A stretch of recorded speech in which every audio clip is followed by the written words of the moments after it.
woman has been murdered. Police are sure of that. But nothing else is what it appears to be. Investigators must sort out who's the victim and who's the killer. A father's greeting cards are no cause for joy when his daughter suspects he's not the man he pretends to be. To find the truth, detectives follow a paper trail through a maze of lies. A bungled murder and a twist of fate tip investigators off to a killer's elaborate scheme. But to win a conviction, they'll need his cooperation. Taking a life. Some killers take the phrase literally. After the kill, they assume their victims' lives, concealing their crime and hiding within their new stolen identity.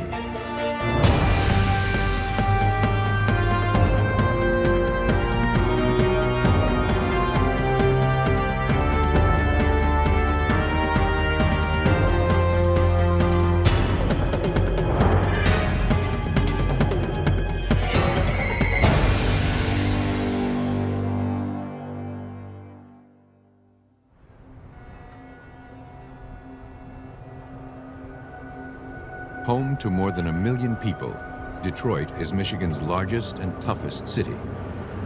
And like most metropolitan areas its size, it sees its share of crime. On May 4th, 1994, Betty Cole arrived at the Detroit Police Department to report her 32-year-old sister Annie missing. She said that Annie had left to run a quick errand with her boyfriend, Mo Jones, several hours earlier, but hadn't returned. Jones was allegedly involved in drugs, and Betty was worried that something bad had happened to her sister. But police policy requires at least 24 hours before a missing persons investigation can be opened.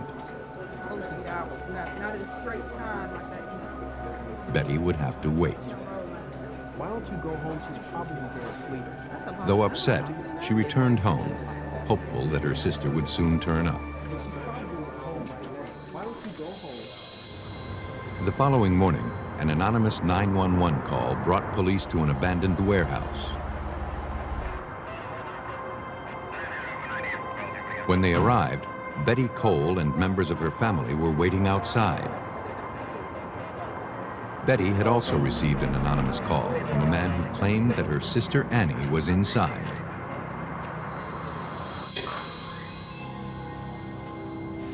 Officers made their way into the building.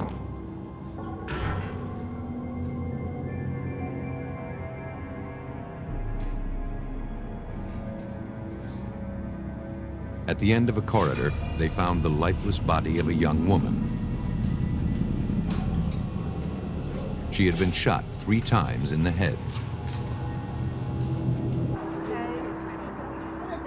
Police returned outside and asked Betty to identify the body.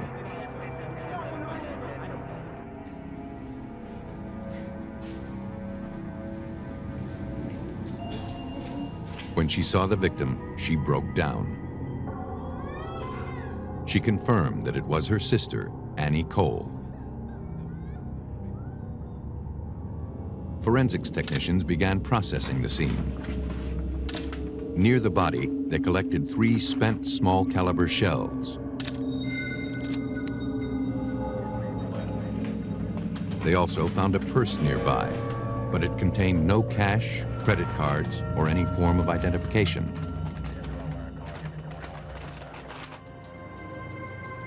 The bullets recovered from the victim were sent to the Detroit Forensic Services Lab. There, Sergeant Paul Hartzell analyzed the slugs and the recovered shell casings using a digital micrometer. The micrometer is a tool that we can use to help us determine caliber of a bullet or to help us determine a probable make of a particular bullet. This is done by mounting the bullet either with the base up so we can measure the diameter of the bullet to help us determine caliber, or we can actually measure the lands and grooves on the bullet to help us determine a probable make of a weapon that may have fired that bullet.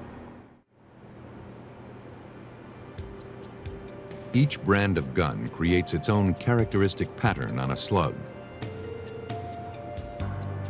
And every individual firearm leaves unique marks on a bullet, like the gun's fingerprint. Analysis of the markings on the 3 slugs recovered from the victim led examiners to conclude that it was one gun, a .22 caliber Smith & Wesson that had been used to commit the murder, indicating a lone trigger man.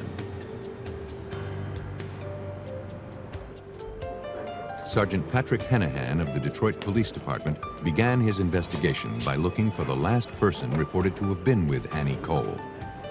Her boyfriend, Mo Jones. Trying to identify him and find out where he might be. We weren't able to develop any information on a Mo Jones.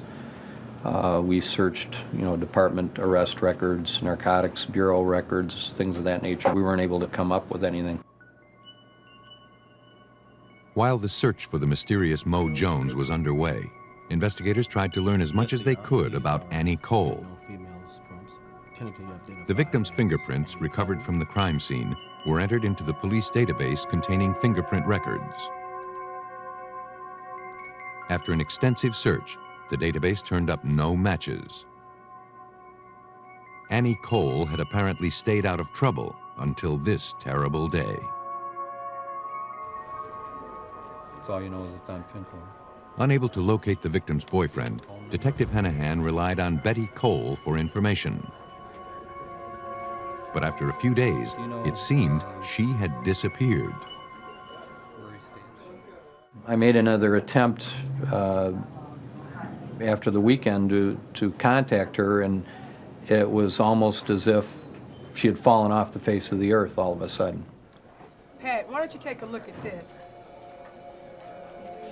With no clear leads in sight, he enlisted the aid of homicide detective Monica Childs. We received from the Her initial investigation revealed some troubling inconsistencies. fingerprinted, identified as Annie. Though the victim's prints were not on file with the police department, a records check revealed an extensive felony record under the name of Annie Cole. Yeah, and I don't think In fact, a warrant was currently out for her arrest on a probation violation. Trying to resolve the conflicting information, examiners compared the prints recovered at the crime scene with those contained in Annie Cole's criminal records. They didn't match. Annie Cole and the victim found at the warehouse were not the same person.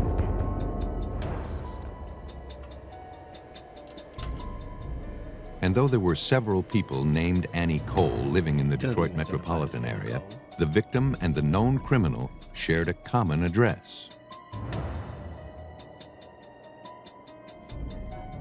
Looking for answers, police went to the funeral home where the victim's body was being kept. Could you give me some information on the Cole case? There, the director stated that Betty Cole had been in 4 days earlier to request a speedy cremation for her sister.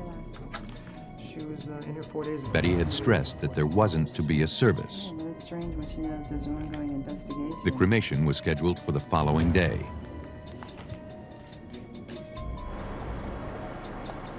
For Detective Monica Childs, the arrangements made no sense. Due to the age of the victim and me being an African American, I know culturally we have a service, okay? If there's no body, we have a memorial service. Even if the person is cremated, there's a service. And Pat and I talked about it. He said, that doesn't sound right. That sounds a little odd. I said, that is very unusual. Here's some of the crime scene. Investigators' strongest clue in this unusual case lay in a casket that was about to be incinerated. She doesn't have her shoes on, but the shoes are there. They obtained a court order to postpone the cremation.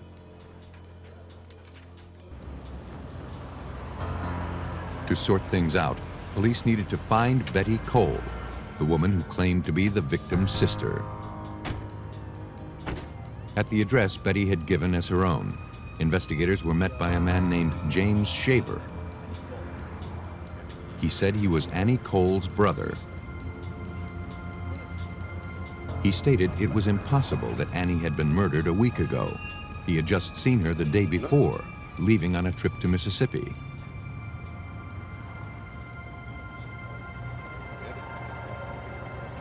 he had never heard of Betty Cole.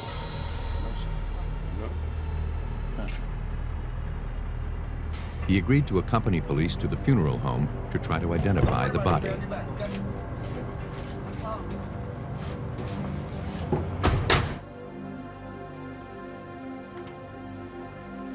Shaver viewed the body with a total lack of recognition.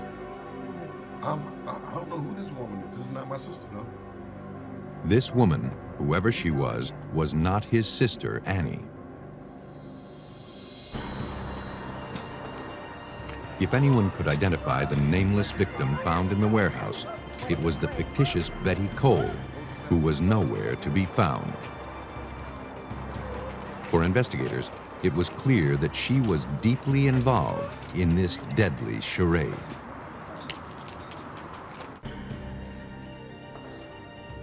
Detroit police struggled to make sense of a bizarre murder investigation. Forensic evidence proved that the young female victim thought to be Annie Cole was misidentified, and the woman who had ID'd her was now missing. You've only talked to her over the phone. You've never seen Hoping to give a name to the victim found shot to death in the warehouse, police scoured recent missing persons reports. One matched their victim. You have a boyfriend? Quinetta and Roy Spruill had reported their 28-year-old niece Stella missing on May 4th, the day before the body was found. Stella's co-workers had called the Spruills looking for her. Doesn't make a lot of sense. The employees said that when Stella left for lunch that day, she was going to meet someone, though she never said who. She seemed upbeat. But when Stella failed to return, they began to worry.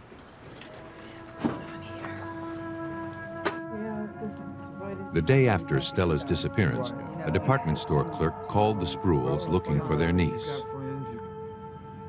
Stella had just applied for a credit card, and the store needed to verify some information on her application. The Spruills couldn't imagine that Stella would just take off without a word.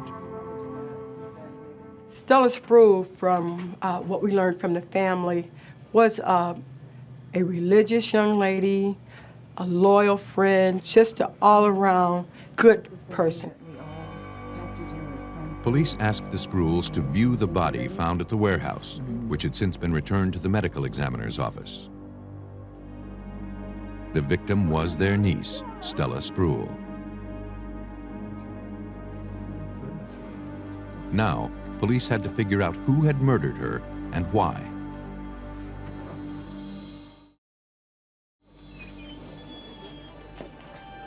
Detectives contacted the department store where Stella had allegedly filled out the credit card application. A surveillance camera had captured the transaction.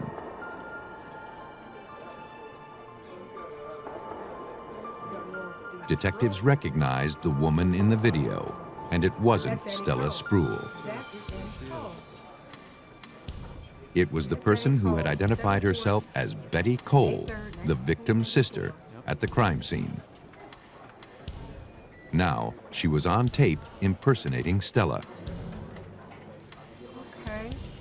And though investigators were convinced that the woman in the video was the real Annie Cole, they still had to determine how she was connected to Stella Spruill. Hoping to find an answer, they went to Stella's workplace. Employees there recognized the woman from the tape. Her name, they said, was Annie Cole. She used to work there with Stella, and the two were friends. For investigators, there was little doubt that Annie Cole was behind the murder of Stella Spruill. Now they needed proof. Police turned to Annie Cole's family for help.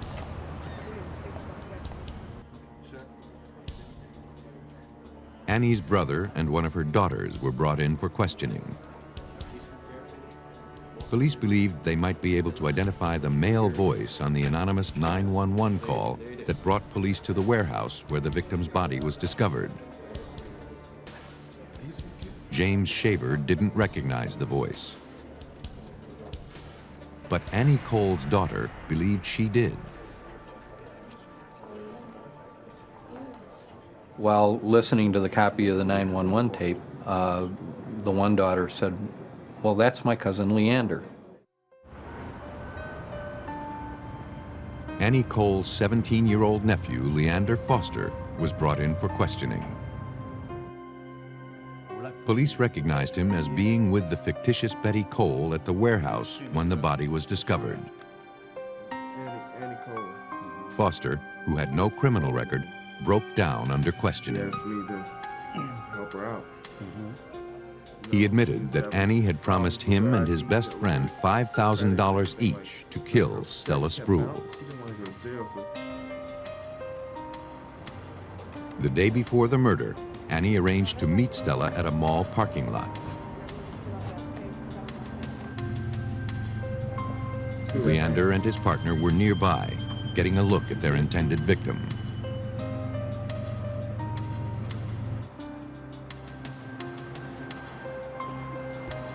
So, I mean, she showed us where she hangs out. The where next she day, normally when goes. Stella arrived on her lunch hour to meet Annie again, Parking lot. Leander Foster and his friend were waiting. Oh, I'm Leander Foster.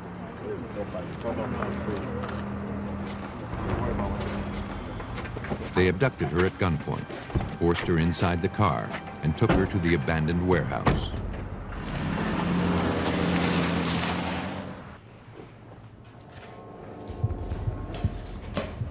Get in that room right there. There, Foster said he shot her 3 times with a .22 caliber Smith & Wesson that Annie had given him for the job. They cleaned out her purse and gave Stella's ID to Annie. Warehouse, and we The next day, after Annie Cole filed the false missing persons report, Leander called the police to report the body. This is Annie's idea. This is all Annie's idea. So He didn't know what we got happened her- to the murder got weapon. ID that she wanted. On May 11th, 1994, a week after Stella Spruill was murdered, Annie Cole was tracked down at a relative's house in Indianola, Mississippi. She was arrested and taken back to Detroit for questioning. But police had already pieced together the motive behind Annie Cole's deadly scheme. Annie Cole was probably a consummate con person. She was aware of outstanding warrants for her arrest and made a calculated decision that she didn't want to go back to prison. Based on her interviews with co-defendants and witnesses, she set in place a plan to assume another person's identity and disappear into the sunset, if you will, and live happily ever after. To fake her own death, Annie needed a real victim. But she had no one in mind. The victim found her. Yeah, this week has been good. Stella Spruill called her former co-worker to invite her to a makeup demonstration. Annie declined, but realized in that instant who her victim was going to be. Trusting, hard-working Stella Spruill. Bye. Annie Cole was convicted of first-degree murder and sentenced to life in prison. Leander Foster also received a life sentence. The other accomplice pled guilty to manslaughter and was sentenced to 15 years in prison. Some people kill to purify their reputations. Others are motivated by pure greed. Bonner County, Idaho lies nestled between Washington State to the west and Montana to the east. Here you go, Ted. But in 1994, it found itself in the middle of a mystery. In late February, Shelley Kepley arrived at the Bonner County Sheriff's Office. And everything seemed to be in order. What's his name? She had flown in from Reno, Nevada to check on her father, Paul Gruber, who lived in the area. Like perhaps he decided to take off? No. She suspected that something was terribly wrong. What? You were calling me? No one's steady. No one's done, huh? Shelley said she'd last seen her father a month earlier when he'd come to Reno for the holidays. At age 54, he was independently wealthy as a result of good investments and had recently retired from teaching school. He'd been living in Idaho for about 6 months and seemed happy there. Was to leave a message on the answering machine. But over the past month or so, Shelley and her son had received several greeting cards and cash gifts from her father. Why? He doesn't know me. But the signature on the cards didn't really look like his writing, Yes, and how did it? and her repeated phone calls to him went unanswered. The handwriting on all these letters is not. If he had gone on a trip, he would have told her his And plans. what about the letters? You wouldn't just not call me, and you wouldn't just send Believing that someone may be impersonating her dad, Shelley didn't know where else to turn. Investigators forwarded the documents to the Idaho Department of Law Enforcement Crime Lab. There, examiners compared Gruber's known writing samples with the signatures on the greeting cards. But there wasn't enough to work with, and examiners could not exclude Paul Gruber as the person who signed the cards. Though police had no evidence of foul play, they agreed to look into the matter. Under the circumstances, Shelley had been given power of attorney over her father's estate. She gave police permission to search his property. Lieutenant Harvey Thompson went to Gruber's house to look around. Shelley had told him that her father kept his financial records and an inventory of his possessions in a locked box hidden in the crawl space. Lieutenant Thompson went there to recover it. There was an inventory in it. There were titles to vehicles in it. There was a little bit of jewelry in it and insurance papers. With the inventory now in hand, investigators made their way through the house. Empty. Plastic sheets covering the furniture suggested that Gruber had gone away for an extended period of time. It soon became apparent that several items on the list were nowhere to be found. And they were not the type of things one packs simply to go on a trip. I found out about guns being missing. I found out computer equipment that should have been there was gone. A gun safe was gone. Just a lot of stuff was gone. It seemed Shelley Kepley's concerns about her missing father were well-founded. And though there was no physical evidence to support it, police were now starting to believe that harm had come to Paul Gruber.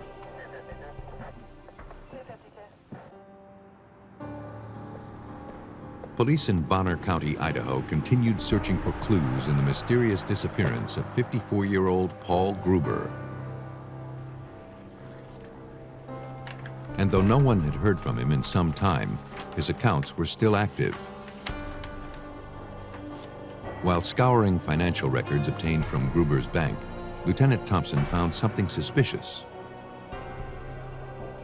Paul Gruber had been paying someone else's mortgage. And from what police had learned, that seemed completely out of character. From talking to Shelley Kepley, Mr. Gruber's daughter, Mr. Gruber didn't pay other people's mortgages. He didn't loan other people his vehicles. You know, what's Mr. Gruber's pretty well stays Mr. Gruber's.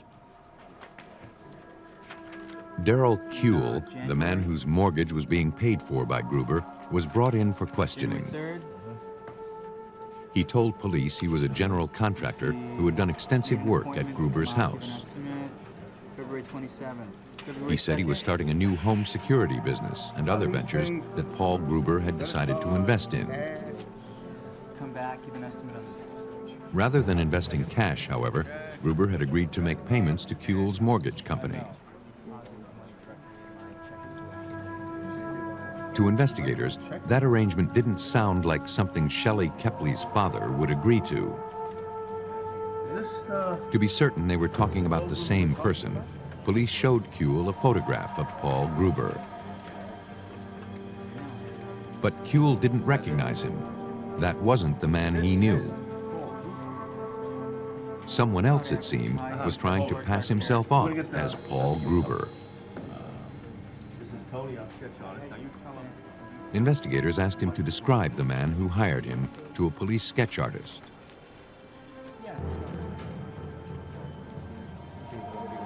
If police were to have any hope of finding the missing Paul Gruber, they would first have to identify the impostor. Sir, can I talk to you a moment? Armed with the sketch, police canvassed Gruber's neighborhood, Bonner County Police. I was wondering, but nobody recognized the face. I don't know. I've never seen a guy in the neighborhood. And no one had seen Gruber for some time.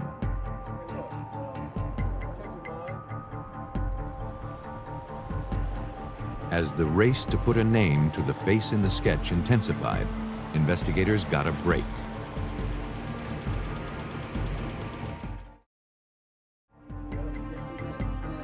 The manager of the local post office had heard of the disappearance and informed police that Paul Gruber's mail was still being picked up from his P.O. box. Yeah, sure. Listen, do me a favor. He turned over a tape from a security camera that was located near Gruber's box. The video revealed 3 men at different times in the vicinity of Gruber's P.O. box. One of them, partially obscured and in profile, looked familiar. One of the mails that was at Mr. Gruber's box during the period of time appeared to be that of Darrell Kuehl. Suddenly, the investigation's best witness was becoming the prime suspect.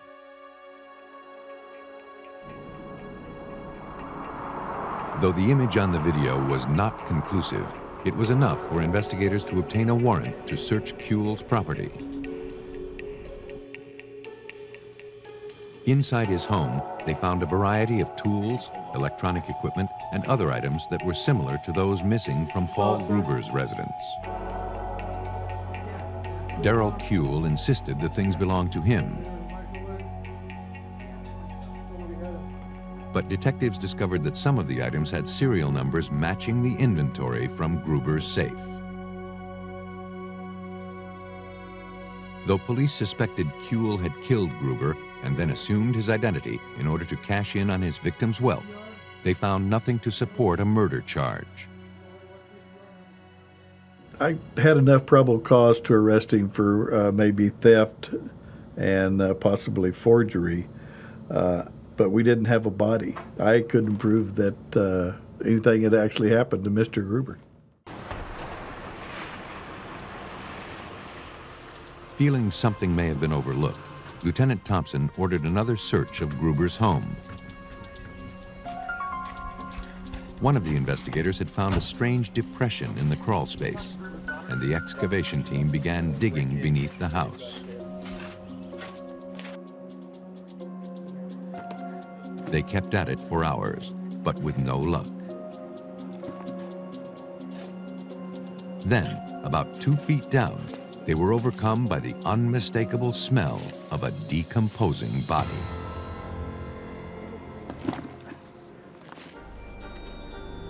Police in northern Idaho were getting closer to solving the mysterious disappearance of 54-year-old Paul Gruber.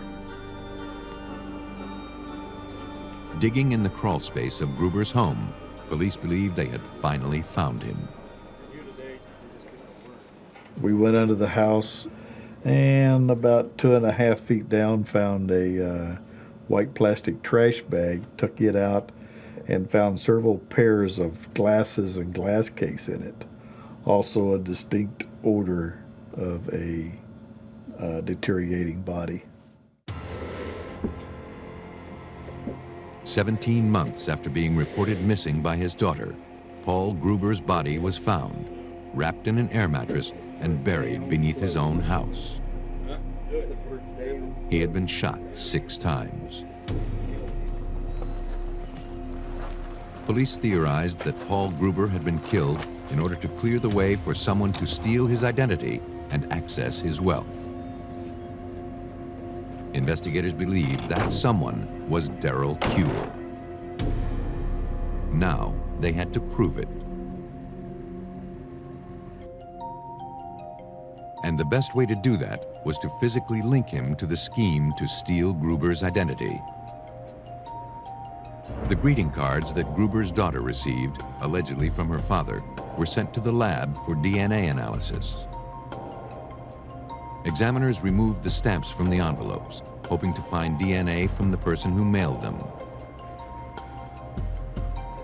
But according to Carla Finnis of the Idaho Department of Law Enforcement Crime Lab, finding usable DNA samples on the back of a stamp was a long shot.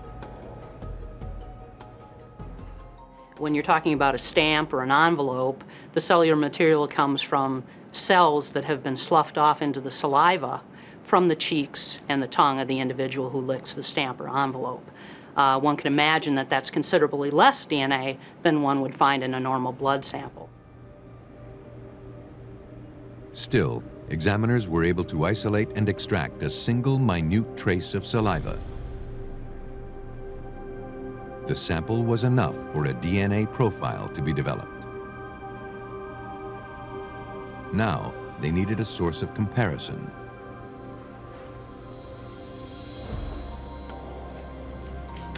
Despite his protestations of innocence, Darrell Kuehl was arrested for suspicion of murdering Paul Gruber. Once in custody, police wasted no time obtaining a blood sample. The evidence was sent back to the crime lab. Examiners generated a DNA profile of Darrell Kuehl. The results were then compared to the profile generated from the stamp. The conclusion was indisputable. Darrell Kuehl had licked those stamps. Police had made their case. From what investigators could determine, Kuehl had a history of shady business schemes. He saw his employer, the wealthy retired Paul Gruber, as an easy mark. But Gruber must have seen through the scams, refusing to be taken in. Kuehl then came up with another plan to get to his money. He would become Paul Gruber. Darrell Kuehl was found guilty of first-degree murder, grand theft, and forgery. He received 25 years for murder and 25 years for theft. A daughter's diligence made it hard for Kuehl to maintain his charade. But some predators rely on the vulnerability and isolation of their victims to work their schemes. On August 15, 1997, state police were dispatched to the home of 56-year-old Thomas Wayne Jones in Milford, Delaware.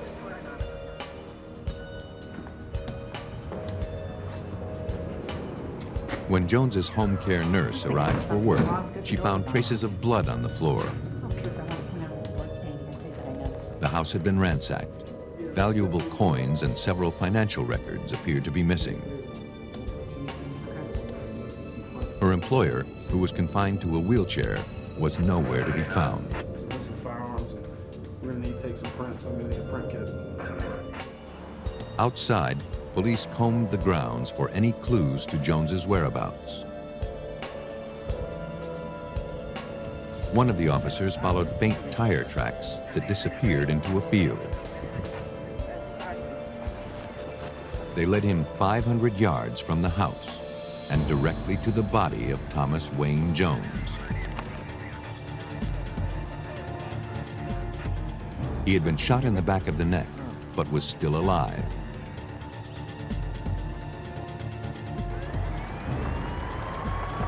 Emergency personnel rushed to the scene.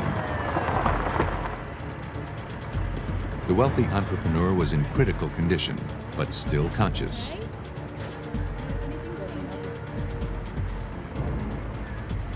He managed to tell police the identity of his attacker, a longtime friend named George Calamares. Jones said that after being shot, Calamares placed him in a white pickup truck and dumped him in the field. A warrant was issued for Calamares' arrest. Records indicated that Calamares was living across the Delaware border in Silver Spring, Maryland. There, officers from the Montgomery County Police Department were asked to bring in the suspect in the shooting of Thomas Wayne Jones. But when police went to pick Calamares up, he wasn't home.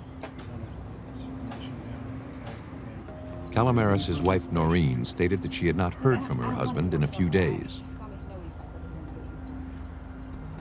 But she agreed to contact the police if and when she heard from him.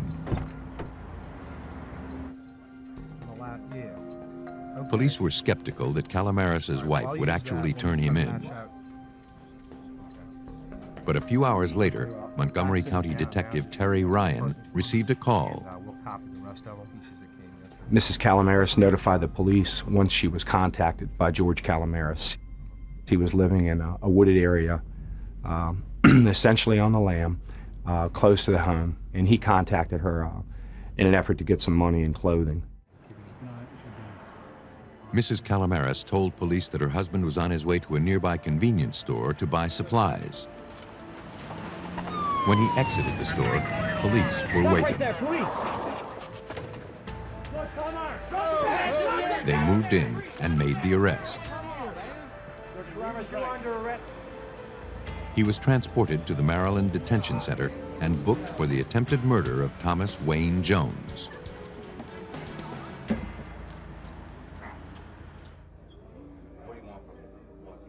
Calamares admitted he was friends with Jones.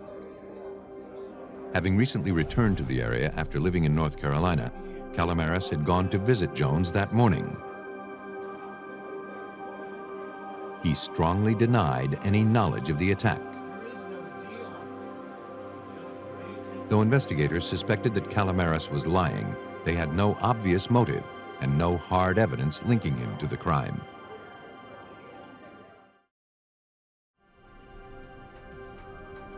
Believing Calamares' truck used to transport the victim into the field would yield valuable clues, police spent the next few months trying to track it down. But its whereabouts remained unknown. Then they got a tip.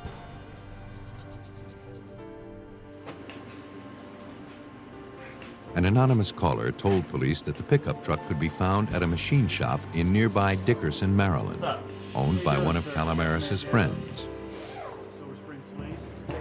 But when they arrived, investigators saw no sign of the truck. The shop owner denied any knowledge of the vehicle, though he admitted he was friends with George Calamares. The lead appeared to be a waste of time, until a bundle of mail caught the detective's eye. The name on the letters bore a striking similarity to the name of the shooting victim in Delaware. It was several pieces of mail from a bank in North Carolina addressed to a person named Gary Wayne Thomas. We knew that this similarity in names, our Delaware victim, Thomas Wayne Jones, was probably more than a coincidence. In fact, at the point we expected it was probably some alias that Calamares had contrived from the Jones case. The shop owner claimed that he didn't know who Gary Wayne Thomas was. He said Thomas's mail arrived there and George Calamares picked it up. And now that Calamares was in prison awaiting extradition to Delaware, his wife collected it. Unsure if this clue was related to the shooting of Thomas Wayne Jones in Delaware, Montgomery County Detective Joe Mondano contacted the North Carolina bank to see if there really was a client by the name of Gary Wayne Thomas. Thomas Wayne Jones. They said, yes, there was. And I said, well, can you describe him to me? And I fully expected them to describe the way George Calamaris looks. And they described somebody completely different. And I asked, well, when is the last time you saw Gary Wayne Thomas? And the bank said, well, come to think of it, probably 1996, the middle of 96. And this was over a year later. According to bank records, Gary Wayne Thomas was worth millions, and no one had seen him in over a year. You'll see the continue. As police struggled to figure out the connection, word came in that Thomas Wayne Jones died as a result of his injuries from the shooting attack. Now, police shifted their focus to building a murder case against their suspect, George Calamaris.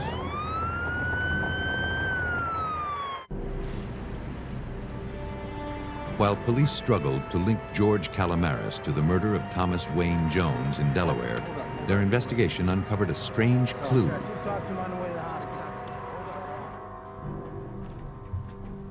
Calamaris was receiving mail from a bank in North Carolina for a man named Gary Wayne Thomas. Unsure who this person was or how he was connected to George Calamaris, authorities contacted police in North Carolina. Detective Ricky Best of the Greenville Police Department was asked to pursue the lead. They were asking me to check at a certain location here in Greenville to try to locate Gary Wayne Thomas. That they were investigating a murder case themselves, and they wanted to find out if Gary Wayne Thomas existed. Detective Best began by speaking to the manager of the bank where the letters to Gary Wayne Thomas originated. She confirmed that Thomas was indeed a real person, and he was living off the interest of a trust fund worth more than $1 million. His account was still active, and money was being withdrawn regularly. But over the past year, he communicated solely through letters and rare phone calls. Looking for answers, Greenville police contacted Thomas's family. His father confirmed that he had set up the trust fund for his son. He said Gary was a troubled young man who battled drug and alcohol dependency. Worried about his son's well-being, he instructed the family attorney to draw up the trust. He hoped the fund would limit the amount of money Gary could access to purchase drugs and alcohol. But the arrangement had caused friction, and Mr. Thomas had little contact with Gary after that. In fact, he hadn't heard from his son in over a year. The information put investigators no closer to establishing the connection between Gary Wayne Thomas and George Calamaris. They needed to find Thomas. Hoping to track him down, police contacted the apartment manager of his last known address. She said that Gary Wayne Thomas disappeared sometime around June or the first part of July of 1996. That she thought it to be odd because he left all of his belongings there in the apartment. But one of Gary's friends, she referred to him as George Calamaris, told her that Gary was away in Maryland. Police had established that George Calamaris and Gary Wayne Thomas had lived in the same apartment complex in North Carolina and were friends. Now, the wealthy Gary Wayne Thomas was missing. The information was passed on to the Maryland detectives. Police now feared that Gary Wayne Thomas had met the same fate as Thomas Wayne Jones in Delaware, that he had been murdered in an attempt to get at his money. but they had no proof that anything had actually happened to Gary Wayne Thomas.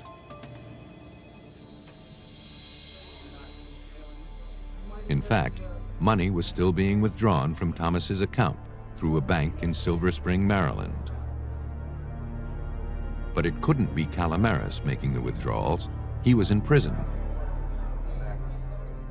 Well, we asked the bank to please keep the account open. Don't close it.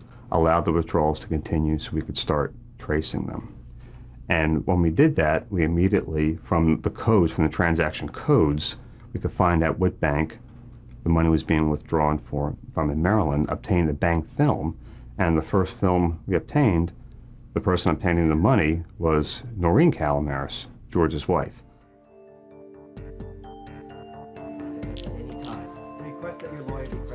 Noreen Calamaris, who had been cooperative since early in the investigation, was arrested for bank fraud and money laundering.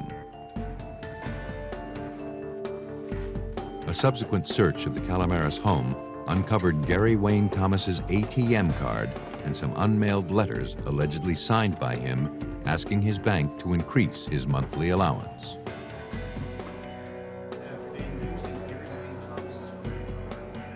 Noreen told police that after her husband was arrested, their friend at the machine shop started bringing over Thomas's mail. It included bank statements, the ATM card, and blank checks. She said that her husband told her that Thomas had given them permission to use the items. Noreen hadn't seen or heard from Thomas since she left North Carolina with George Calamaris several months earlier. The information prompted investigators to search Calamaris's jail cell. Several typewritten letters ready to be mailed to the bank in North Carolina, signed Gary Wayne Thomas, were confiscated. Because the U.S. mail was being used to perpetuate the crimes, the evidence was forwarded to the U.S. Postal Inspection Service Crime Lab in New York. There, Forensic Sciences manager John Schatz compared handwriting from the documents found in Calamaris's house and jail cell against known samples of Gary Wayne Thomas. We know that we never write exactly the same way.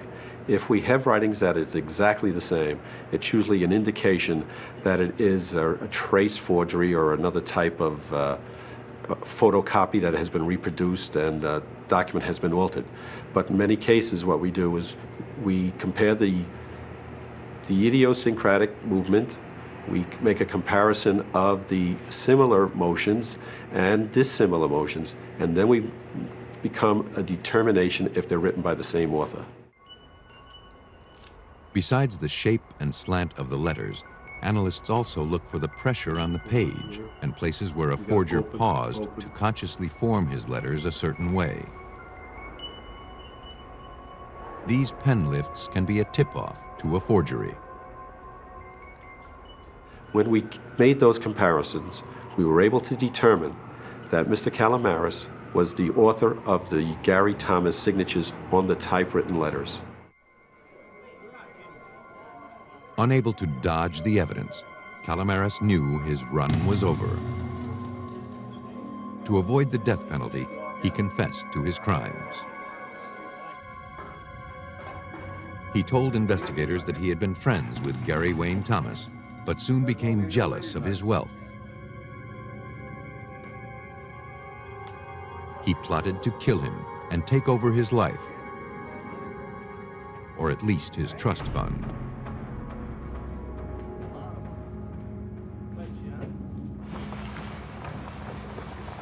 In July 1996, Calamaris offered to show Thomas some marijuana plants he said he was growing in a field near the apartments.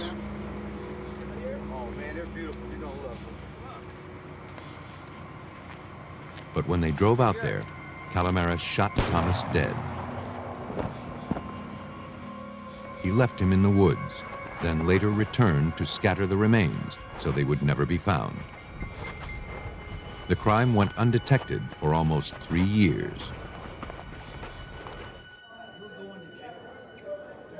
Financially, It had worked out well for Calamares, but it wasn't enough.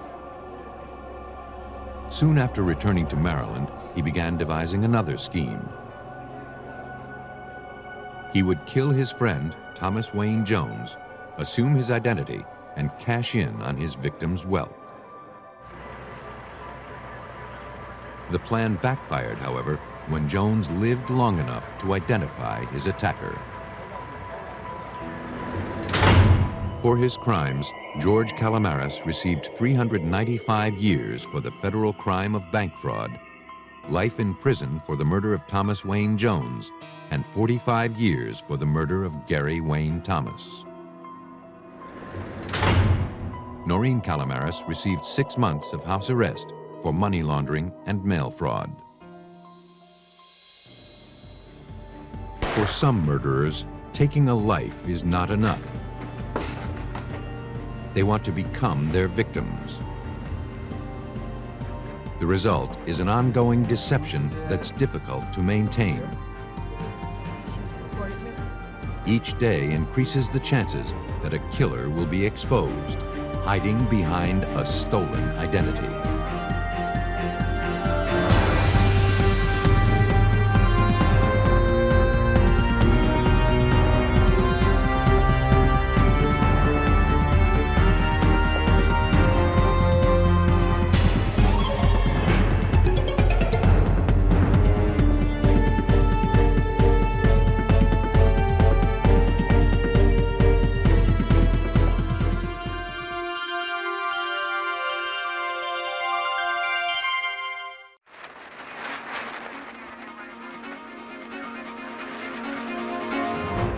A young mother is found murdered near her Indiana home. Investigators have only one piece of evidence to help them find her killer. When a female body is discovered along the banks of an Alabama river, detectives must rely on a few tiny shreds of evidence to make their case. In New York, a woman is found dead at the bottom of a flight of stairs. Police must determine if her death is a suicide or murder. When there are no eyewitnesses to a murder, investigators look to the physical evidence to make their case. Forensic examiners seek out that one clue that can break a case wide open, a clue known as the silent witness.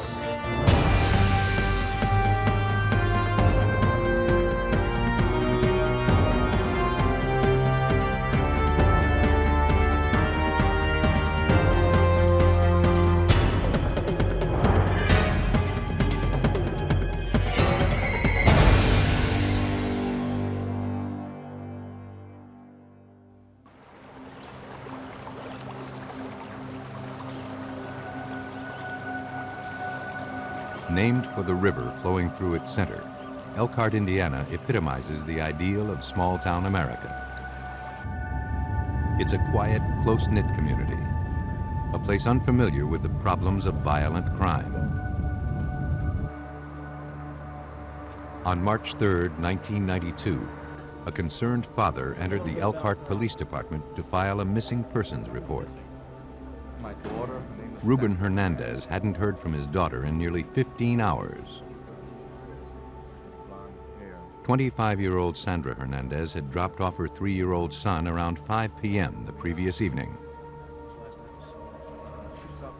Ruben believed that Sandra had a date that night. After saying her goodbyes, Sandra promised she would be back in a couple of hours to pick him up. Okay. Ruben and his wife were always happy to spend time with their only grandson, and they were glad to see that Sandra was starting to enjoy her life again.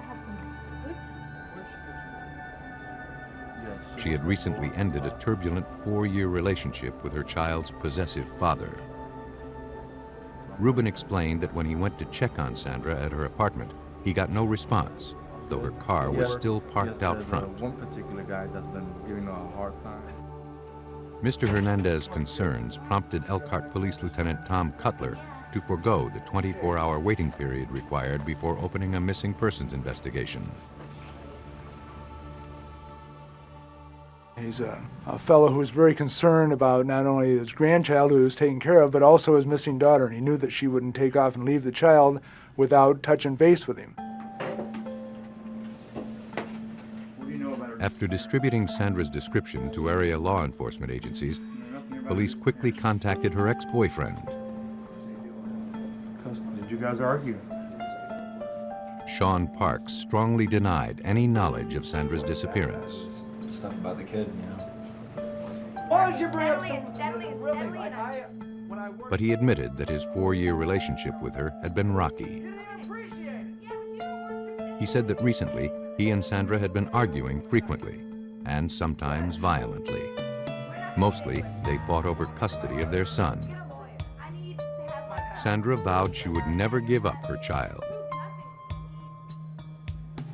What did you guys talk But about? despite the tensions, Parks insisted he would never hurt Sandra or their son. Confrontation with Sandra. What were you doing Sunday night? On the night Sandra disappeared, he claimed he was at work. Okay, with some friends. Okay. Though Parks was cooperative, investigators know from experience that custody battles can sometimes end in murder. We checked with work and he was there all night and didn't leave the premise. So we had no reason to believe that he had interacted with Sandra Hernandez on that night. With the only obvious suspect eliminated, investigators had to consider that Sandra might have left town on her own volition. And though that seemed unlikely, they had to be certain. They went to her residence to search for answers. What they found only supported their suspicions that the young mother had met with foul play. None of Sandra's clothes seemed to be missing, and her luggage was still neatly stored in her closet. Hey, Jim. In the kitchen, detectives found a container filled with $230 in cash. Driver's license. Sandra's driver's license was also in the tin, with several other personal papers. Police saw no evidence to suggest that she had simply packed up and left town. I don't think she was going anywhere. Her neighbors later stated that they had not seen or heard Sandra at her apartment since she left to drop off her son the night she disappeared. With each passing hour, investigators realized that the chances of finding Sandra unharmed grew slimmer. They needed to determine if Sandra had in fact been on a date the night she disappeared, and if so, with whom.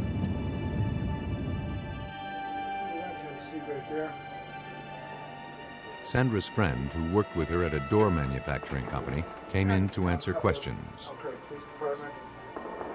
Closest friends and their She hadn't noticed anything unusual about Sandra's demeanor in recent days. How long has he been with the company? In fact, the night she disappeared, Sandra was excited about a date she was going on with a coworker. pushing the issue for quite a while. So The man, Ricky Joyner, was a delivery driver at the company right. and had been friends with Sandra for some time.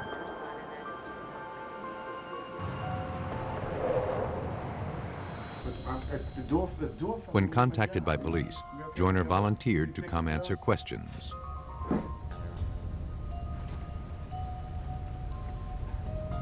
Investigators immediately noticed fresh scratches on his face and hands. Joyner claimed a door falling on him at work caused the injuries.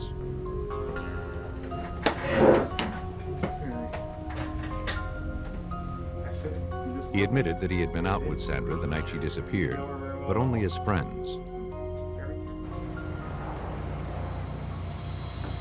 He said he picked her up at 6 p.m. They had dinner and then went to a movie that lasted about 2 hours. Are you ready to drive? Do I lie? He dropped her off around 9:30. Serious? Sandra was in a hurry to pick up her son. He watched her get into her car and leave. He hadn't seen or heard from Sandra since. Thank you. All right. Look right at me. Investigators asked Joyner to fill out a scientific content analysis form, referred to as a SCAN questionnaire. Like a polygraph, the questionnaire allows investigators to analyze a person's written responses for signs of deception or inconsistencies. The SCAN questionnaire is a written form that we give people that asks people pointed questions and asks them to respond in their own writing. So it gives us a way to do an informal interview that sometimes reveals a lot about the information that the person's given. Investigators analyzed Joyner's statements. Using the information to reconstruct Sandra's movements prior to her disappearance, Lieutenant Cutler quickly found a troubling inconsistency. Part of his statement was that he had let her off at the apartment and she'd gotten into her car and left. Well, her car was still there, and the neighbors said no, nobody came there that night. So that leads us to believe that that part of the story was not true.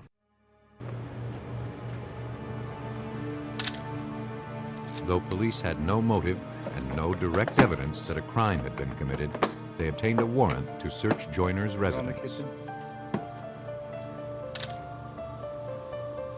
But the search turned up nothing.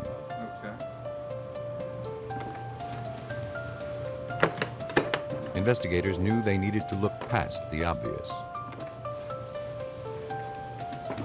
They collected ordinary household items, including a trash bag from Joyner's kitchen dotted with stains that appeared to be blood.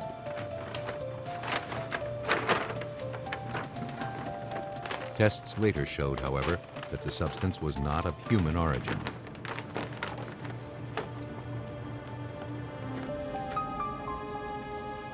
Having found no hard evidence linking Joyner to Sandra's disappearance, the investigation threatened to go cold. Canvases of where she lived. Well, certainly they're looking grim. Unfortunately, we still don't know how to assess them. We suspect that some foul plays happened. We've seen cases where people take off and vanish for reasons that nobody knows about, and they come back. We were certainly concerned that this was not a good situation and that we were going to find her dead. On April 15, 1992, a month and a half after Sandra Hernandez was reported missing, their worst fears were confirmed. A farmer in nearby LaGrange County, Indiana, made a gruesome discovery: the body of a young woman. 1023 at the location. Okay, Claire, we're just a couple minutes away. As investigators in Elkhart, Indiana continued searching for 25-year-old Sandra Hernandez, they received a call from police in nearby LaGrange County. A body matching Sandra's description had been found in an isolated field. A black trash bag covering the victim's head was removed and preserved as evidence. Using photographs, investigators confirmed that Sandra Hernandez had finally been found.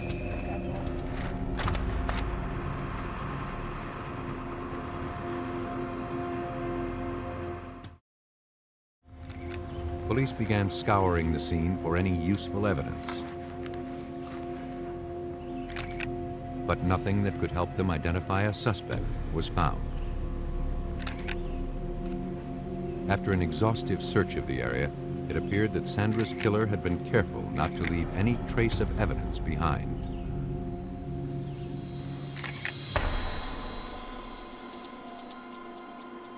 At autopsy, the medical examiner determined that Sandra had died of asphyxiation resulting from manual strangulation.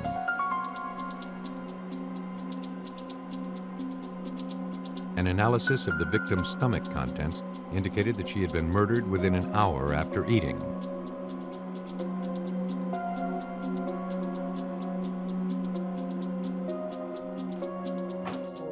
The medical examiner's analysis made Ricky Joyner's alibi impossible. Sandra could not have gone to a 2-hour movie after eating dinner with Joyner, as he had previously claimed. Has anybody been in their house yet? But to prove murder, investigators knew they needed more than a few inconsistencies in Joyner's story. They had to come up with hard evidence to tie Joyner to the crime scene. But all they had was the trash bag recovered from Joyner's apartment. The trash bag turns out to have the most significance of anything that's taken.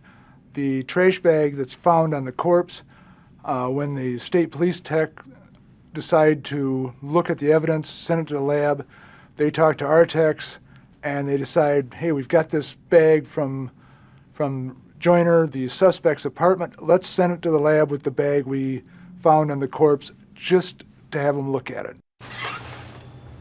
The bags were sent to forensic examiner John Vanderkolk at the Indiana State Police Crime Lab. Though it seemed like a long shot, Vanderkolk was asked to determine if the bag recovered from the victim and the bag seized from Joyner's apartment could have come from the same piece of plastic. To begin his analysis, Vanderkolk began by looking for repeatable class characteristics. The repeatable class characteristics would be the cutting tool that would use to cut the bags apart, the size and shape of the bag, the general color of the bag, the dimensions of the bag, and any feature of the bag that can be repeated by the manufacturing process. By shining a light through the evidence, Vanderkolk determined that random color variations, microscopic impurities, and stretch marks were consistent between the bags. He continued his analysis by comparing the bags end to end. Vanderkolk found that the unique tool marks made as the bags were separated during manufacturing corresponded between the top of one of the bags and the bottom of the other. He was certain that the two bags had originated from the same piece of plastic, and in fact, they had come from the same roll. I was convinced by the random pigment variation that carried over from one bag to the other, and also the random impurities and the stretch marks generated off the impurities that carried over from one bag to the other directly across the cut separation. The randomness definitely carried over throughout the circumference of the bottom of the bag from Sandra Hernandez's head and the top of the bag that Elkhart Police Department had recovered from Ricky Joyner's house.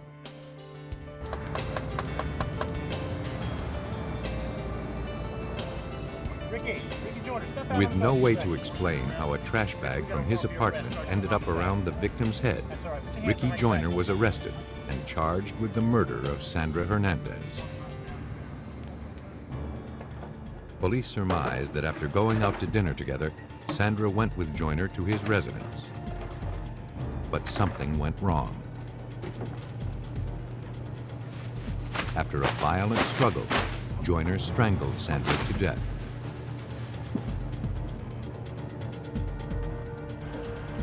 Police theorized that before putting her body into his car, he covered Sandra's head with a trash bag to keep traces of blood from being left behind.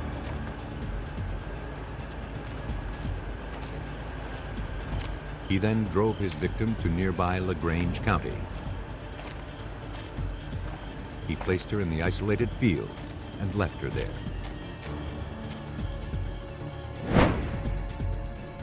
After extensive legal proceedings, a jury found Ricky Joyner guilty of the murder of Sandra Hernandez. He was sentenced to 60 years in prison. Ricky Joyner believed that an ordinary trash bag would cover up his crime. Other killers will go to even greater lengths to conceal their guilt.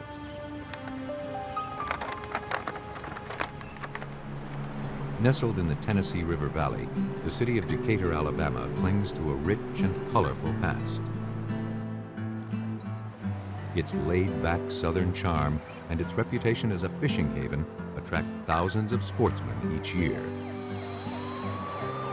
But in 1988, the river attracted a different kind of visitor. On July 5th, a fisherman called Decatur police after stumbling upon a body dressed in a nightgown and a blue pajama top near the shoreline. Police could determine that the body was female, but little else. The victim had been decapitated.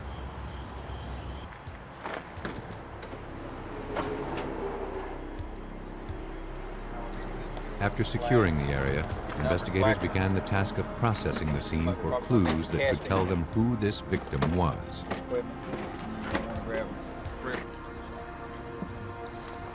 They knew that because she had been decapitated, her identity would be the key to exposing this killer. The crime scene had little to offer. Blood-spattered rocks on the path and drag marks in the overgrowth led detectives to conclude that the victim had been killed elsewhere and then brought to the river. There were no signs of tire tracks or anything else that could help police identify the killer.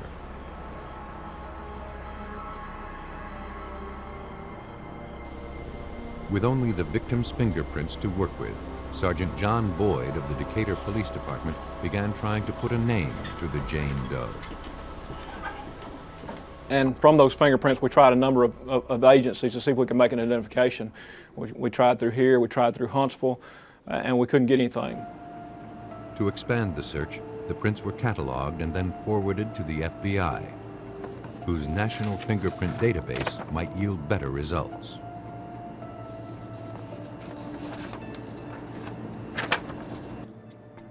In the meantime, investigators hoped an autopsy could tell them more about how this victim died. Determining the exact cause of death would be difficult. But the medical examiner did find a few faint ligature marks below where the head had been severed, indicating that the victim had been strangled before being decapitated with a dull cutting tool.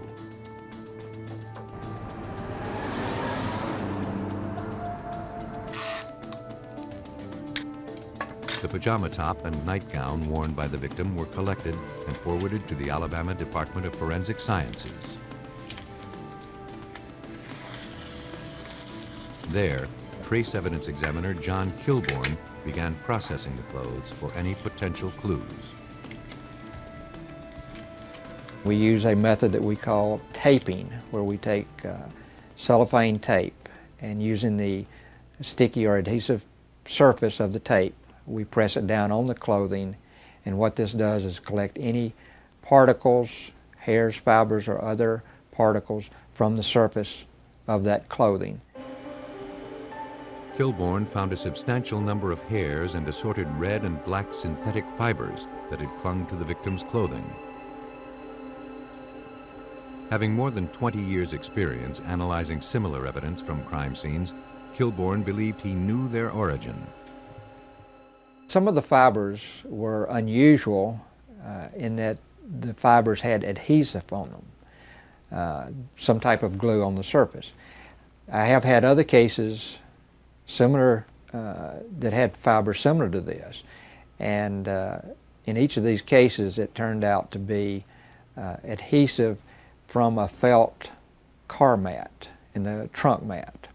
And I felt like in looking at these fibers we're looking at possibly this victim having been in the trunk of a car. But until examiners had a source of comparison, the value of these items on their own would remain limited. 3 days later, police believed they got their first break. Fishermen had reported finding a human head floating near the shoreline.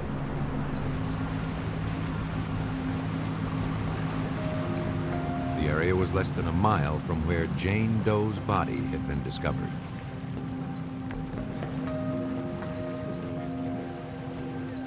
It had been decaying, obviously, at least 3 days. It was an overwhelming stench. The head was in a severe state of decomposition. We had extreme difficulty in even picking it up to get it inside the boat. We finally had to get enough plastic bags and bag it up and put it on ice, and put it in a styrofoam cooler and put it on ice and carried it down to the forensic lab. But prolonged exposure to the elements made it impossible for examiners to find any identifiable features. Frustrated by the lack of progress, police realized that until they could find a way to identify the decapitated woman, this case would likely remain unsolved.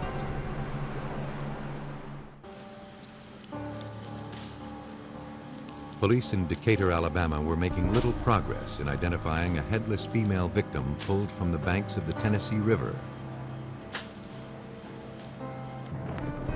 Over the next 10 days, investigators scoured through dozens of missing persons reports in an effort to learn the victim's identity. But none matched the description of their Jane Doe. The case threatened to go unsolved. But on July 15th, they got a break. Searching through military files, the FBI found a fingerprint match with the victim. Jane Doe was identified as 32-year-old Sandra Gale Leslie, formerly enlisted in the United States Air Force. Records indicated that she currently lived in Nashville, Tennessee, 120 miles away from where she was found. Police jumped on the lead. On that same day, after we learned who she was, we contacted Nashville Metro authorities and found out that they did in fact have a missing person report on Mrs. Leslie. Police learned that Sandra Leslie had been reported missing by her husband 2 days after her body was discovered in Alabama.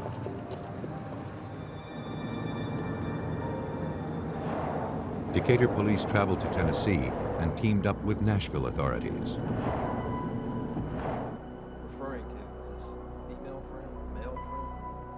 Their first visit was to Sandra Leslie's husband. 39-year-old Billy Leslie told police that his marriage to Sandra had been shaky. But he loved his wife of almost 10 years and said they were trying to work out their problems. A few days before her disappearance, the couple dropped off their 2 kids with relatives in an effort to spend more time alone together. But on the afternoon of July 4th, Billy returned home from running errands to find that Sandra and her clothes were gone. Hello? Hey, how you doing? He said that in the weeks before her disappearance, Sandra had received numerous unexplained phone calls. Bye-bye. Afterward, she would often leave the house with no explanation, leaving Billy to take care of the kids. He was convinced she was having an affair, though he didn't know with whom. As a matter of routine, police asked if they could look around.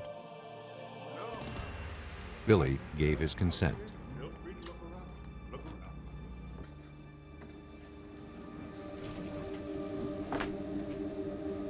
To their surprise, investigators immediately found inconsistencies with his statements. Mark.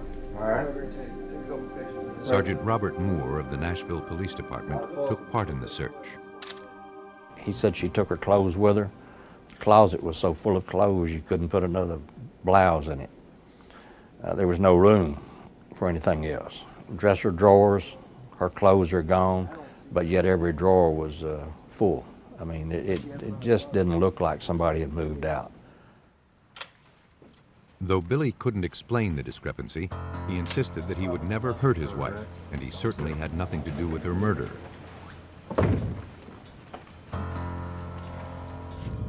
He agreed to let forensic technicians process his living room. Luminol was applied to the floor. But investigators found no traces of blood or any other signs of violence.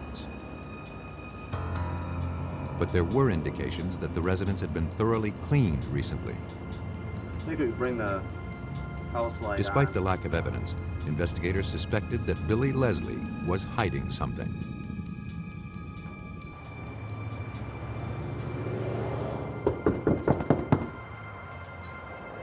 Police began interviewing friends and neighbors.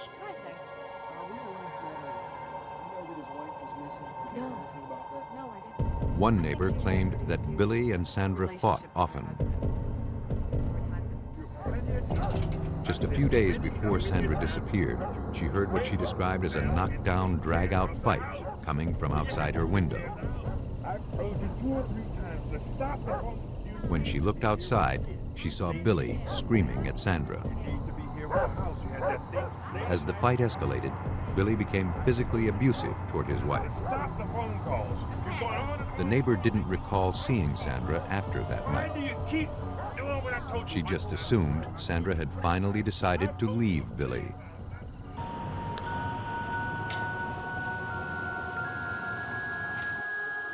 Perhaps that's exactly what Billy Leslie wanted everyone to believe.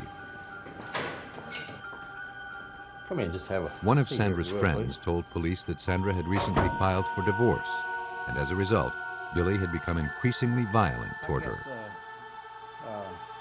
I think, first of all, So much so that just before her death, Sandra decided to change the beneficiary of her life insurance policy. We're working with the people in Decatur, Alabama. Billy? Prior to the change, Billy Leslie stood to gain $150,000 from Sandra's death. She had feared for her life, and she changed the beneficiary of that insurance policy to her brother in California, and specifically asked him to make sure her children were taken care of should anything happen to her. In the same area. Billy wasn't informed that he was no longer the beneficiary. For investigators, a possible motive for murder was beginning to emerge. Billy Leslie, as far as he knew, had a lot to gain from his wife's death. But so far, their case was only circumstantial.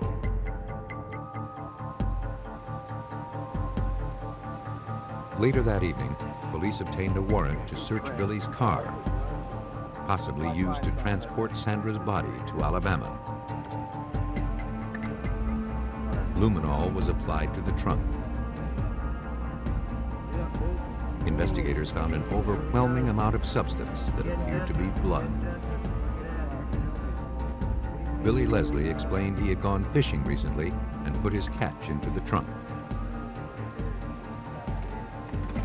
The trunk mat was collected and sent back to the Decatur Crime Lab for a more thorough forensic examination.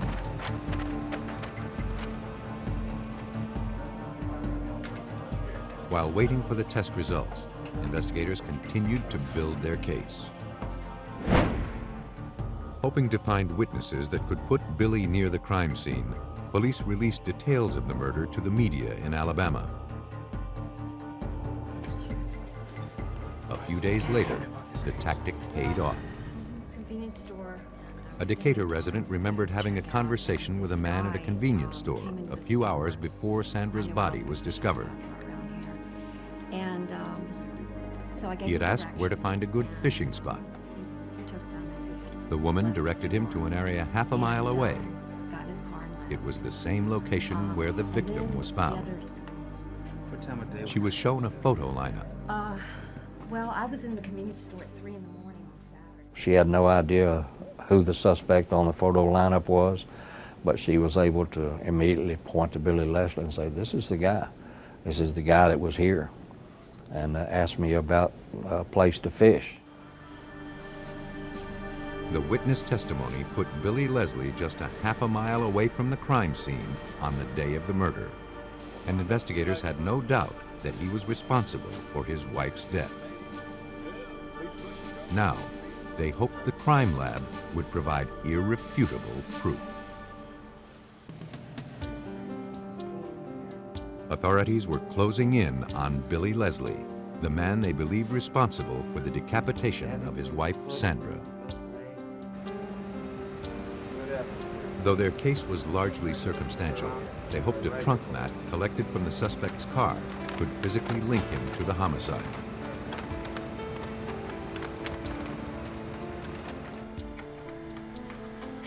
After serological tests determined that the blood found on the trunk mat was not fish blood, as Billy Leslie claimed, Alabama Department of Forensic Sciences trace analyst John Kilbourne began analyzing dozens of hairs and fibers recovered from the mat. Using a comparison microscope, he began looking for common characteristics between samples from the trunk mat and those recovered from the clothes Sandra Leslie had been wearing. The color, texture, and cross-sectional shape of the fibers matched. We found a number of fibers from the victim's clothing that were consistent to the some of the known fibers from the trunk mat, as well as some foreign fibers that were in the trunk mat. So we were able to show a link between the fibers and the hairs out of the vehicle to the victim herself. Sandra Leslie's body had been in the trunk of that car. And the only other person known to have driven the vehicle was her husband, Billy. Billy Leslie was arrested and charged with the murder of his wife, Sandra.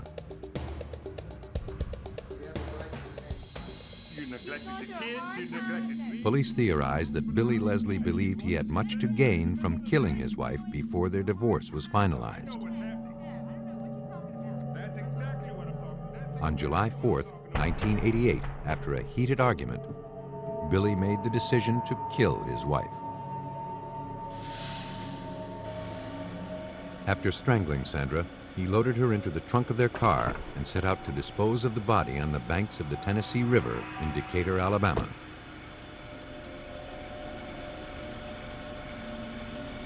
Not realizing that her fingerprints were on file with the military, Billy believed that separating the head from the body would make identification impossible.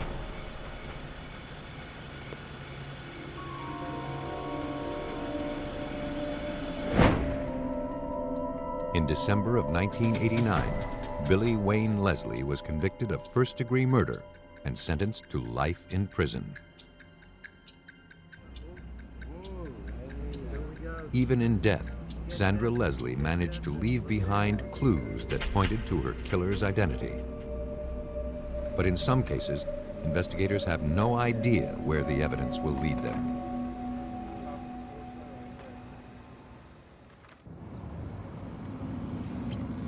The quiet, middle-class neighborhood of Lake Grove, New York, is a haven of suburban life. The community's illusion of serenity, however, was unable to provide protection from tragedy.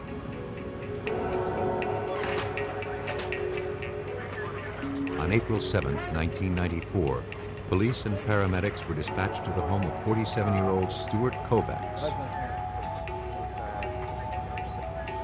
Kovacs said that Irene, his wife of more than 20 years, was inside, dead. He believed she had killed herself by jumping off the second-floor balcony. Not wanting to contaminate the scene, the officer allowed only one paramedic into the house.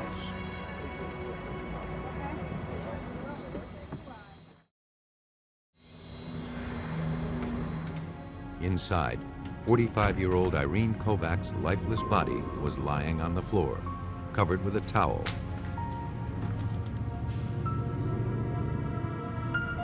Her hair was wet, indicating she had recently showered. The paramedic noted bruising on the victim and a cut lip. An empty container of gasoline additive lay nearby. A large quantity of the substance was found pooled in the victim's mouth. It appeared that Irene Kovacs had poisoned herself and then jumped or fell from the second-floor balcony.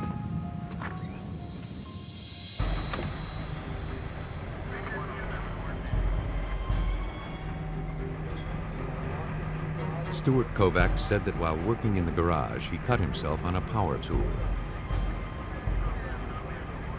Going inside to get a Band-Aid, he discovered his wife on the floor. Panicked, he called 911 and then went upstairs to the bedroom to get a towel to cover her and to clean up his wound.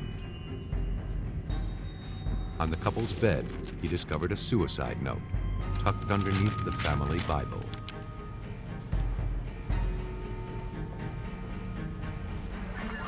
As a matter of routine protocol, homicide investigators were dispatched to the scene.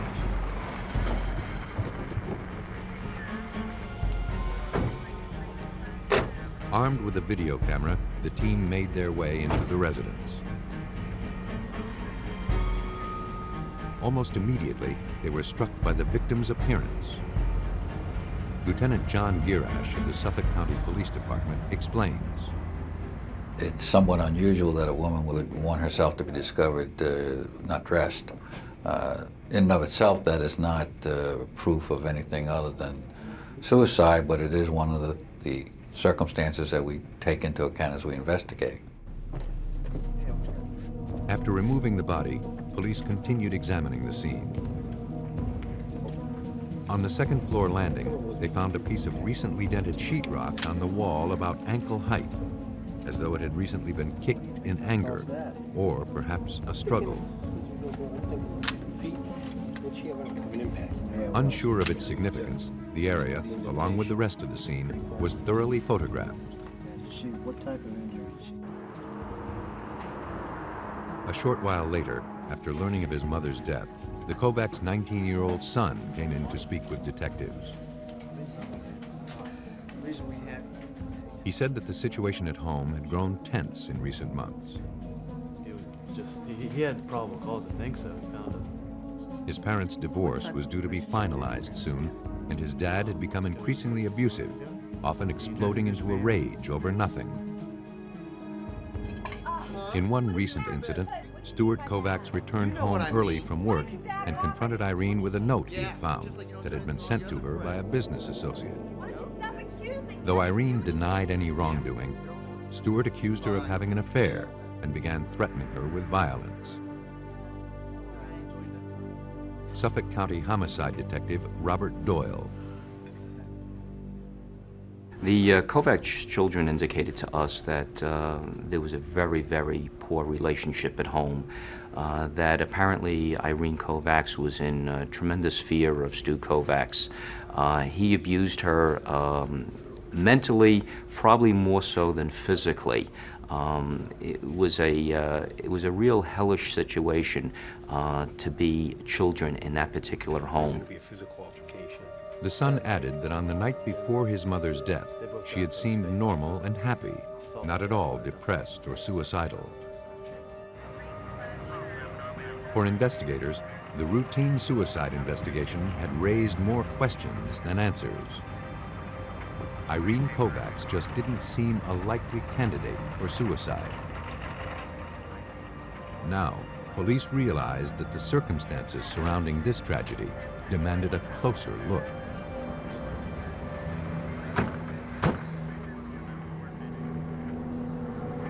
Though it appeared that 45-year-old Irene Kovacs had poisoned herself and then jumped off the second-floor balcony of her home, police in Lake Grove, New York, were not convinced. A few hours after her body was discovered, police returned to the residence with a warrant. Now they were searching for evidence that Irene's husband, Stuart Kovacs, had murdered her. Forensic examiner Robert Jenna was asked to assist in the search. The fact that we have somebody claiming that this is a suicide, the husband, and the pieces of the puzzle just don't seem to fit a suicide, you now have to focus strongly on the physical evidence to try to either show that it was in fact a suicide or show that it was in fact something other than a suicide. To disprove the suicide story, police searched for evidence of a violent struggle. And though Kovacs blamed a deep cut to his finger on a power tool accident, police speculated it could also be explained by a blow to a sharp object, like a tooth.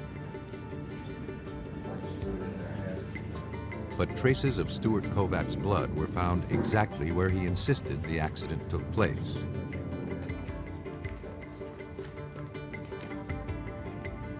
The search continued inside the home. In the couple's second-floor bathroom, police found traces of blood on the commode lid.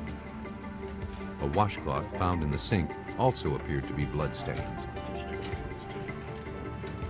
Kovacs said the blood had come from his injured finger. Investigators collected the evidence.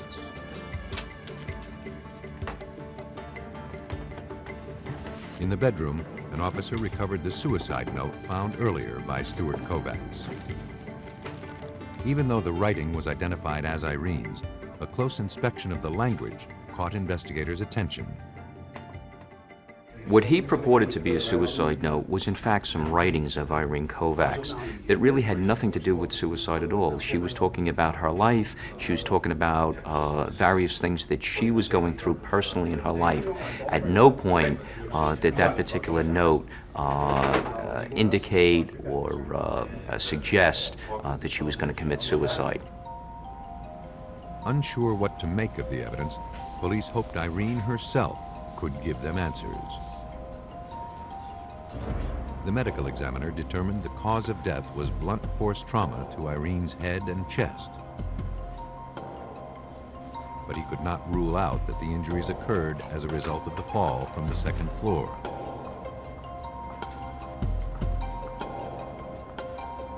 Blood and tissue samples were collected and forwarded to the Suffolk County Crime Lab.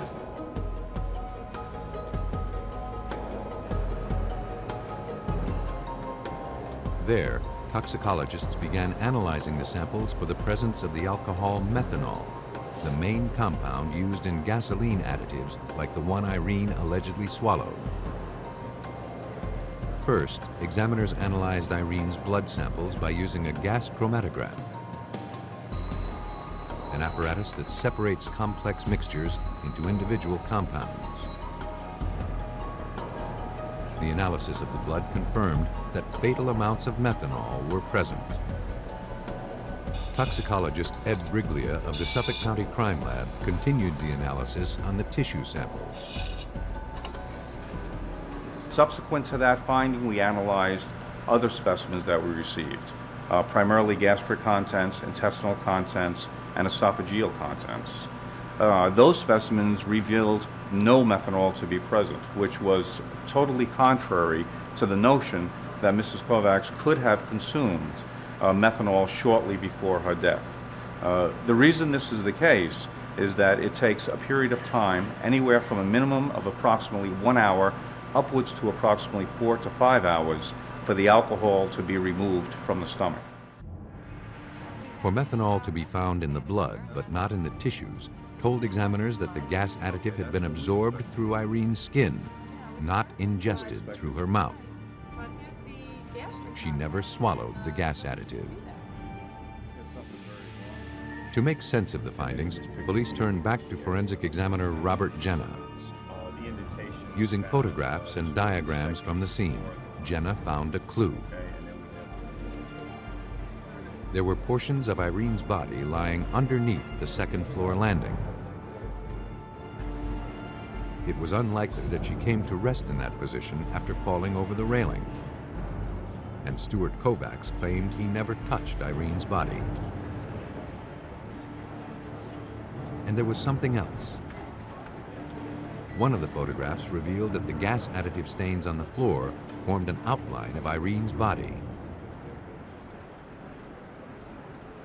In order to get this type of pattern, the victim would have to have been lying down in this position when the material was deposited on her, as opposed to her falling from the top landing, already having the material in her system.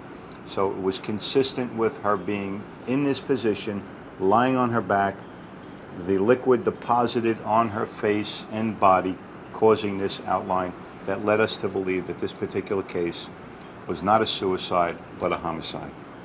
The outline that was coupled with the toxicologist's findings, the evidence showed that the gas additive had been poured into Irene's mouth while she was already dead or dying on the floor. To make their case, police still needed proof of a struggle. Examiners performed DNA tests on the various blood samples collected from the couple's bathroom, believed to have been left by Stuart's cut finger. But the analysis disproved Stuart Kovacs' story. All of the blood found in the bathroom had come from Irene. That proved that she had been bleeding prior to the fall from the balcony. For investigators, it was proof that Irene Kovacs had not taken her own life, but that Stuart Kovacs had taken it from her. With a warrant in hand, police quickly tracked down Stuart Kovacs as he returned home from work. He was taken into custody and booked for murder. Investigators believe that after beating Irene as she got out of the shower, Stuart Kovacs forced her over the balcony. After pouring the gas additive into her mouth to make her death look like a suicide, he smeared blood from a cut sustained during the assault on the power tool in the garage.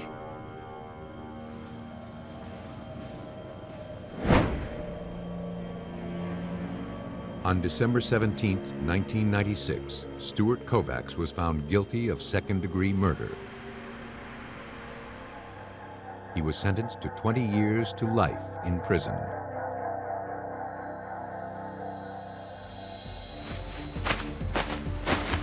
Some killers will stop at nothing to conceal their crimes. These are the...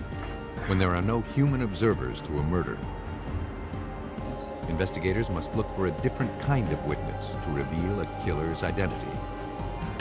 They turn to the crime lab, where forensic examiners can uncover the truth by turning the smallest clue into a silent witness.